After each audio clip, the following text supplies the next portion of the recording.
This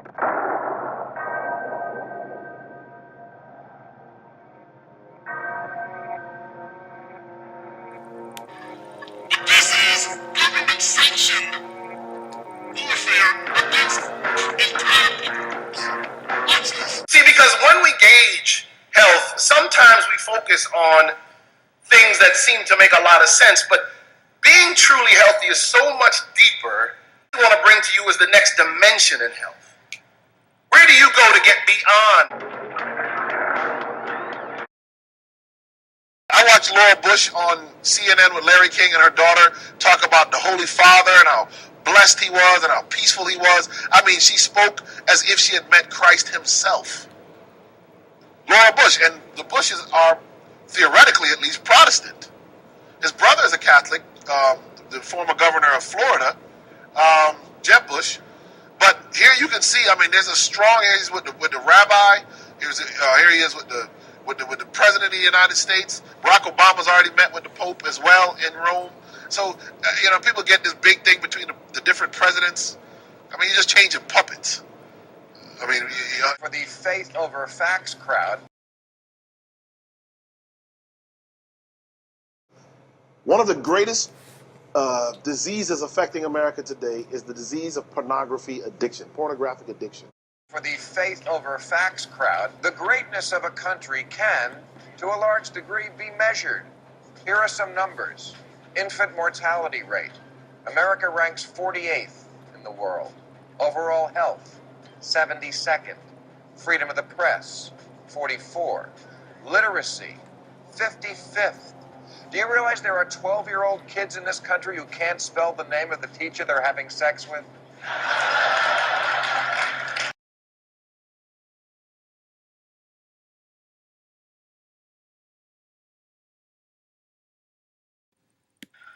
But this is government-sanctioned warfare against entire people groups. Watch this.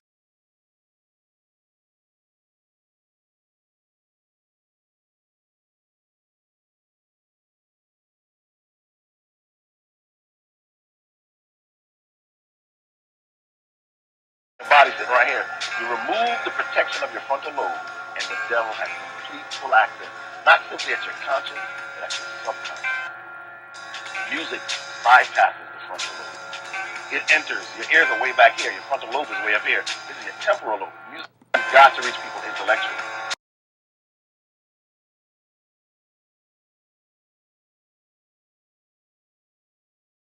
But a book that helps us understand what will happen in the last days, that will transform a country like the United States of America from a country of freedom, liberty, and the pursuit of happiness. How could America go from that to a country where people could actually be tortured, where people could actually be mistreated, mishandled, not because they did anything wrong, but simply because of who they are, or even worse, who we think they are. I also want to recognize the city council. Watching how they work together to make things happen and to really do what's best for the city. Really.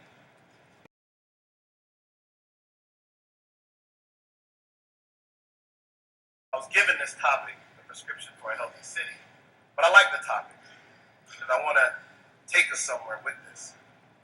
And I'm going to start off in the book of Luke, the 19th chapter. Don't worry, this is not a sermon. And what makes for a healthy city? Near the Shady Grove station will live 20 years longer than the typical city dweller around Capitol Heights. And they won the healthiest city 2 years in a row. It bugs me that so many people talk like it's 1955 and we're still #1 in everything. We're not. And I take no glee in saying this because I love my country and I wish we were. But when you're number 55 in this category and number 92 in that one, you look a little silly waving the big foam #1 finger.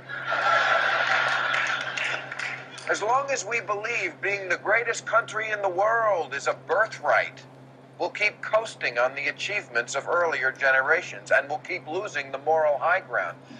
Because we may not be the biggest or the healthiest or the best educated, but we always did have one thing no other place did. We knew soccer was bullshit.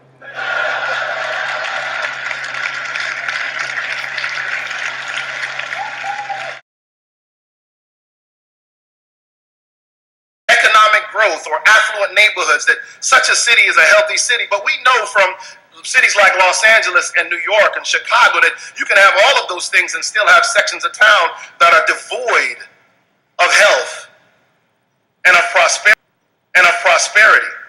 In fact, if you look around the world, cities like Mexico City and Santiago and Chile are cities that have these incredible who's who in the city. These incredible splits in who. These incredible splits.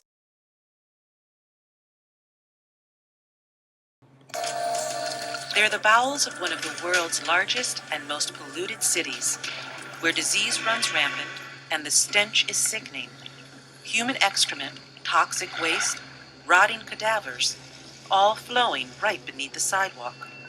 The sewers of Mexico City are as disgusting as any on Earth.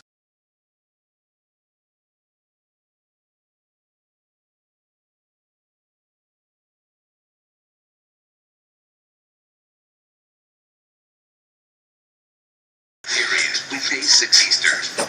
Really, whether you need it or not, it's a virtual medicine cabinet in your tap water if you live in many, many areas across the country. There's a scary new report out today. The Associated Press did a big amount of research on this, and the findings show that there were traces of prescription drugs in the water supply used by 41 million Americans in some of the biggest cities in the U.S. The list includes over-the-counter pain medication, mood stabilizers, even hormones. CNN's Elizabeth Cohen joins us now from the Medical Update desk in Atlanta. First, explain where they found it and what it is that they found, Elizabeth. Well, the Associated Press, Karen, they spent 5 months investigating this, and they looked at various municipal water supplies.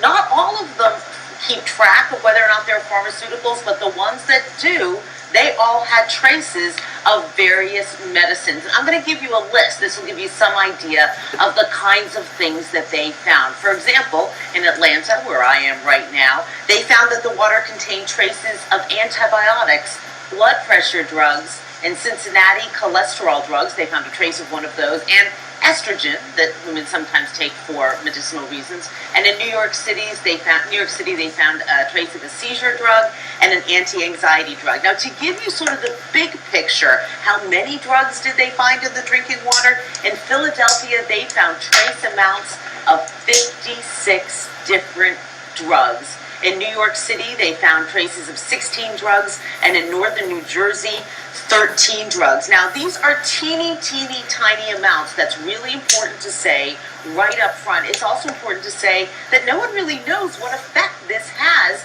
on our health, because really they're kind of just reporting this for the first time. But the Associated Press went to the EPA, the Environmental Protection Agency, and said, what's up here? What's going on? And I'll read you the EPA's response. The response is, we're taking it very seriously. We recognize there's a growing concern about the presence of pharmaceuticals in our water. We're evaluating the potential health effects of contaminants at low levels when they occur and how best to remove them. Now, I'm sure the question that right now is on everyone's mind is, how in the world did drugs get into our drinking water? Well, it's not very pretty, and I'll give you the sort of sanitized version. We all take drugs, and our body does not absorb 100% of everything. Some of it passes through our body, ends up in sewage. Sewage is then treated and ends up back in the water system. Karen? Right, and I think a lot of the questions also, because it's an incomplete picture, I guess, to say, okay, so Philadelphia has caffeine and this one has this one. It's because some municipalities don't do any testing, some only test for certain compounds, and so you're not really necessarily getting a complete picture. But the other question is, what do you do with that information? Is there any way that you can find out how detrimental it may be? And also, is there any way you can avoid ingesting it if you find yourself concerned? You really asked a couple of different great questions here, so let me take them apart. First of all, if you want to know what's in your water, you can certainly go to your water system and ask. But as you said, not everyone tests for everything. In fact, some people don't test for much at all, so you may not be getting a full answer.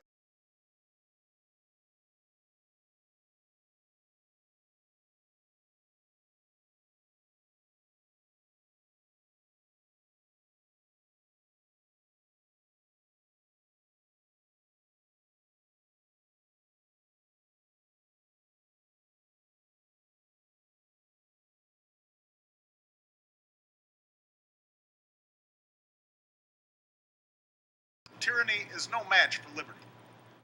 And we will safeguard America's own security against those who threaten our citizens, our friends, and our interests.